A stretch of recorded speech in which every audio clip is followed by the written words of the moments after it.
الحمدللہ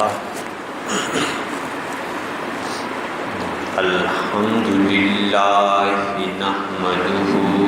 ونستعینه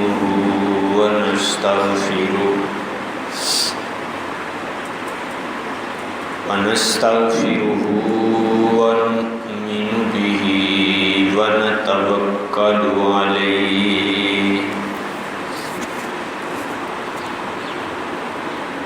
ونعوذ باللہ من شرور انفسنا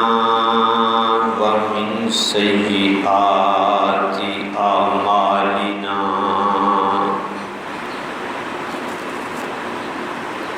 من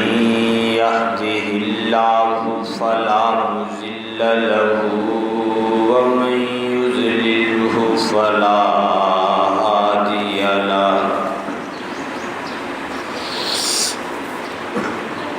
ونشهد أن لا إله إلا الله وحده لا شريك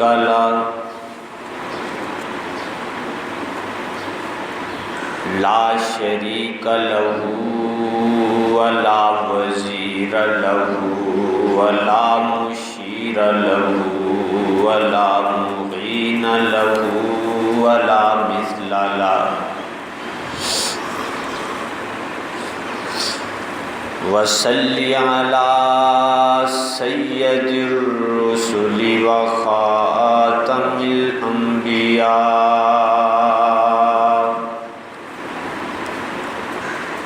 أما بعد فأعوذ بالله من الشيطان الرجيم بسم الله الرحمن الرحيم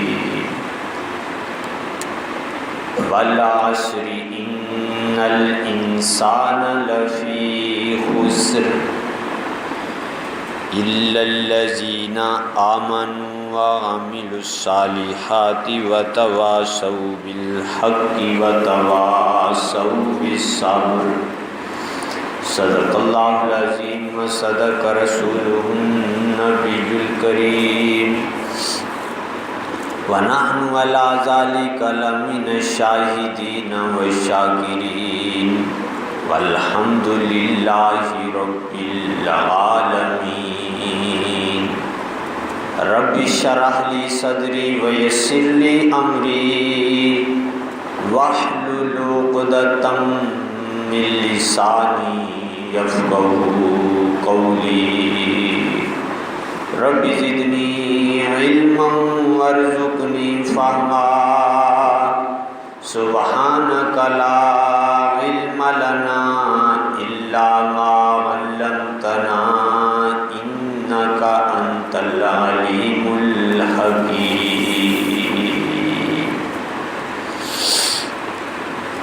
سورہ عصر قرآن کریم کی چھوٹی سی صورت ہے۔ اس کے اندر اللہ رب العزت نے چند اصولی باتیں ذکر فرمائی ہیں کہ کامیاب کون سے لوگ ہیں اور خسارے اور گھاٹے اور نقصان اٹھانے والے کون سے لوگ ہیں۔ فرمایا والعصر، قسم ہے زمانے کی، ان الانسان لفی خسر، بے شک تمام انسان خسارے کے اندر ہے۔ ہاں الا الذین آمنوا، مگر وہ لوگ جو ایمان لائے، وعملوا الصالحات، اور اچھے اعمال کیے۔ قرآن کریم میں جگہ جگہ قسمیں کھائی گئی ہیں، لیکن اللہ رب العزت نے مخلوق کو منع کیا ہے کہ وہ بات بات پر قسم نہ کھائیں۔ وَلَا تَجْعَلُوا اللَّهَ عُرْضَةً لِأَيْمَانِكُمْ، اللہ فرماتے ہیں اللہ کے نام کو اپنی قسموں کا نشانہ نہ بناؤ کہ بات بات کرنے پر جو ہے وہ قسم کھانا شروع کر دی۔ اسی لیے حدیث کے اندر آتا ہے قیامت کی ایک علامت یہ ہے یشہدون ولا یستشہدون، کہ لوگ اس طرح گواہیاں دیں گے، ایسے قسمیں کھائیں گے، ان سے قسم طلب ہی نہ کی جائے گی، ان سے گواہی کا مطالبہ نہیں کیا جاتا اور قسم کا مطالبہ نہیں کیا جاتا، لیکن خود بخود قسمیں کھانا شروع کر دیں گے۔ آپ نے فرمایا قیامت کی ایک علامت یہ ہے۔ تو مخلوق کو منع کیا گیا ہے کہ بھئی قسم بات بات پر جو ہے وہ قسم نہیں کھانی۔ وجہ یہ ہے، قسم کا حاصل یہ ہوتا ہے کہ ایک آدمی مخاطب سے دوسرے سے کہتا ہے کہ بھئی میں جو بات تمہیں کہہ رہا ہوں اس پر یقین کر لو، اس کو مان لو، اس پر یقین کر لو کہ میں صحیح بات کہتا ہوں۔ اب یقین دلانے کے لیے وہ حوالہ کسی ذات کا اور بڑی آدمی کا، بڑی چیز کا جو ہے وہ دیتا ہے۔ اب وہ حوالہ دیتا ہے اللہ کا کہ بھئی میں یہ بات جو کہہ رہا ہوں اس کو مان جاؤ، اس پر یقین کر لو، اگر یقین نہیں آتا تو دیکھو میں اللہ کی قسم کھا رہا ہوں، اللہ رب العزت میری بات کو جاننے والے ہیں، اللہ میری بات کو جاننے والے ہیں، دیکھنے والے ہیں، اور اللہ کو قدرت بھی ہے، اگر میں جھوٹ بولوں گا تو اللہ رب العزت مجھے جو ہے وہ پکڑیں گے اور مجھے جو ہے وہ سزا دیں گے۔ تو یہ قسم کا خلاصہ ہوتا ہے، حاصل ہوتا ہے کہ قسم کھانے کا مقصد یہ ہوتا ہے کہ میری بات پر یقین کر لو، یقین نہیں آتا تو دیکھو میں اس ذات کا ذکر کر رہا ہوں جو ہر چیز کو جانتی ہے اور پکڑ بھی سکتی ہے، تو اگر میں غلط بات کہوں گا تو اللہ رب العزت مجھے پکڑیں گے۔ یہ مقصد اور خلاصہ ہوتا ہے قسم کا۔ اب ظاہر بات ہے اللہ عالم الغیب والشہادہ ہے، اللہ ہر چیز کا علم اس کے پاس ہے۔ اب مخلوق کے نام کی قسم نہیں کھا سکتا کیونکہ مخلوق کو ہر چیز کا جو ہے وہ پتہ ہی نہیں ہوتا، اس لیے مخلوق کی قسم کھانا، آپ صلی اللہ علیہ وسلم نے فرمایا من اقسم، جس نے غیر اللہ کی قسم کھائی ہے فقد اشرکا، اس نے اللہ کے ساتھ شریک ٹھہرا رہا ہے، گویا کہ وہ بھی یہ کہنا چاہتا ہے کہ اللہ رب العزت کے علاوہ بھی ہر بات کو جو ہے وہ فلانا جو ہے وہ جاننے والا، اس لیے فرمایا نہیں غیر اللہ کی قسم نہ کھاؤ۔ اللہ کے نام کی قسم یا اللہ کی صفت کی قسم کھائی جا سکتی ہے، اللہ کے نام کی یا اللہ کے صفات جو ہیں ان کی جو ہے وہ قسم کھائی جا سکتی ہے، اس کے علاوہ کسی اور کی جو ہے وہ قسم کھانا یہ ناجائز اور غلط ہے۔ اب یہ قسم کا خلاصہ ہے، اس لیے شریعت نے کسی اور کی قسم کھانے سے جو ہے وہ منع کر دیا۔ اب یہ تو عام قانون ہے، لیکن اللہ رب العزت قرآن کریم میں خود بار بار کئی چیزوں کی جو ہے وہ قسم کھاتی۔ اس کی وجہ کیا ہے؟ اس کی وجہ یہ نہیں ہے کہ وہ مخلوق جس کی قسم کھائی جا رہی ہے وہ ہر چیز کو جانتا نہیں، بلکہ یہاں قسم کھانے سے مقصود یہ ہوتا ہے کہ انسان کی توجہ ایک اہم مقصد کی طرف جو ہے وہ متوجہ کرنا ہوتا ہے، اس کو ایک اہم کام کی طرف متوجہ کرنا ہوتا ہے۔ مثلا ایک آدمی، اللہ رب العزت ایک چیز کسی کے سامنے پیش کرتے ہیں، فرماتے ہیں اس چیز کے اندر غور و فکر کرو، اگر سمجھ نہیں لگ رہی تو ہم فلاں چیز کو ایک قسم کھا رہے ہیں، اس کو اندر غور کرو تو اس میں غور کرنے کی وجہ سے یہ بات بھی تمہیں جو ہے وہ سمجھ آ جائے گی۔ مثلا یہاں اللہ رب العزت فرماتے ہیں والعصر ان الانسان لفی خسر، کہ انسان خسارے کے اندر جا رہے ہیں، گھاٹے اور نقصان کے اندر جا رہے ہیں۔ یہ بات سمجھو کہ انسان نقصان میں جا رہے ہیں، اگر سمجھ نہیں آ رہی تو والعصر زمانے کے اندر غور و فکر کر لو، تمہیں خود بخود سمجھ چلے گا کہ انسان کس طرح خسارے اور گھاٹے اور نقصان کے اندر جا رہے ہیں۔ اب وہ کس طرح؟ زمانے کی قسم کھائی والعصر، زمانے کی قسم کہ زمانہ گزرتا چلا جا رہا ہے، گزرتا چلا جا رہا ہے، اور ظاہر بات ہے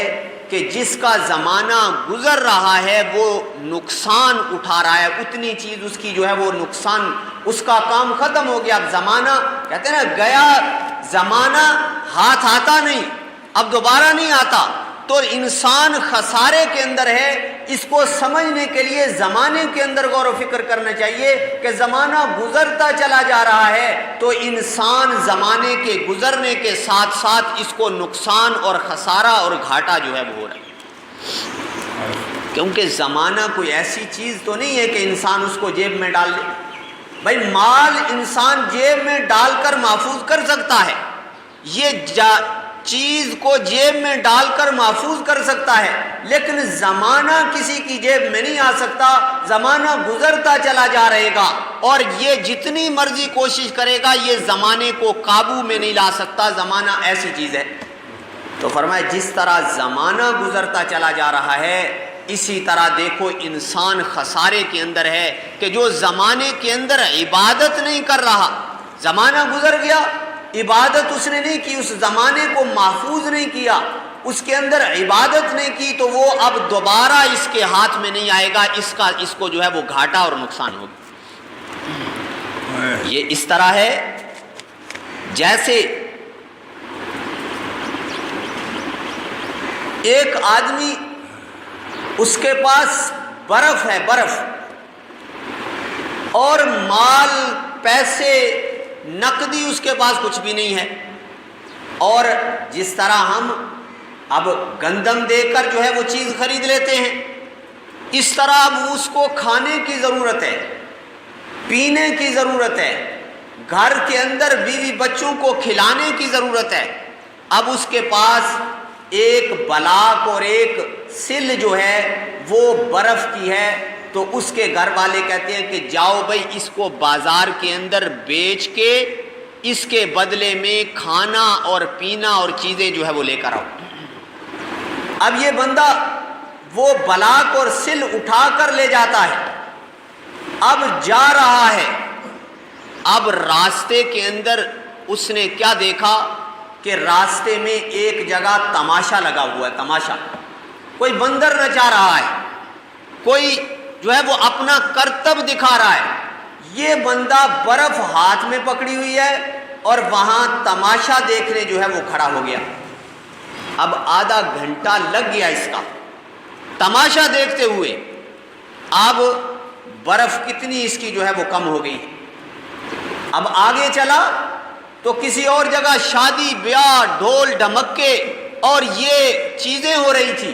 وہاں کھڑا ہو گیا، اور اوپر سے سورج کی تپش اور کرنیں آگ برسا رہی تھی، تو اس کی جو ہے وہ برف کا جو ہے وہ کیا حال ہوگا۔ اب پیچھے گھر والے انتظار میں ہیں کہ کہیں یہ لائے کھانا پینا اور ہم کھائیں گے۔ یہ بازار تک پہنچتے پہنچتے اس کے پاس برف کی اتنی سی ڈھیلا، چھوٹا سا جو ہے وہ ڈھیلا رہ گیا۔ اب جب بازار کے قریب گیا تو کیا ہوا، موسم کے اندر یک سے دم اور فوراً موسم جو ہے وہ بدل گیا۔ وہاں بارش اور اولے پڑ رہے ہیں، اور بارش اور اولے پڑ رہے ہیں، موسم بدل گیا، ٹھنڈک ہو گئی۔ اب بازار کے اندر یہ برف کی ایک ڈلی لے کر جا رہا ہے، موسم بھی بدل گیا، اس کے پاس بھی کچھ بھی نہیں ہے، اور پہنچا رات کے وقت کے جب بازار جو ہے وہ بند ہونے لگا تھا۔ اب یہ بندہ دکاندار کو کہتا ہے جی مجھے کھانے کی چیز کی جو ہے وہ ضرورت ہے۔ وہ کہتا ہے لے لو، لیکن لاؤ پیسے۔ وہ کہتا ہے کہ یہ برف لے لو، یہ برف لے لو۔ اب وہ برف کی طرف دیکھتا ہے، موسم کی طرف دیکھتا ہے، وقت کی طرف دیکھتا ہے، کہتا ہے اب تو بازار بند ہو رہے ہیں، اب کون برف جو ہے وہ خریدنے آئے گا، اب تو موسم ٹھنڈا ہو گیا ہے، کس نے پانی جو ہے وہ ٹھنڈا کر کے پینا ہے۔ وہ کہتا ہے لے جاؤ، مجھے اس کی ضرورت نہیں ہے، میں اس کے ذریعے سے تمہیں جو ہے وہ کھانا اور چیزیں جو ہے وہ نہیں دے سکتا۔ اب بازار کے اندر گیا ہے، کھانا پینا کچھ بھی نہیں، اور اس بازار کے اندر جانتا کسی کو نہیں ہے، اس کی واقفیت کوئی نہیں ہے، رات پڑ گئی ہے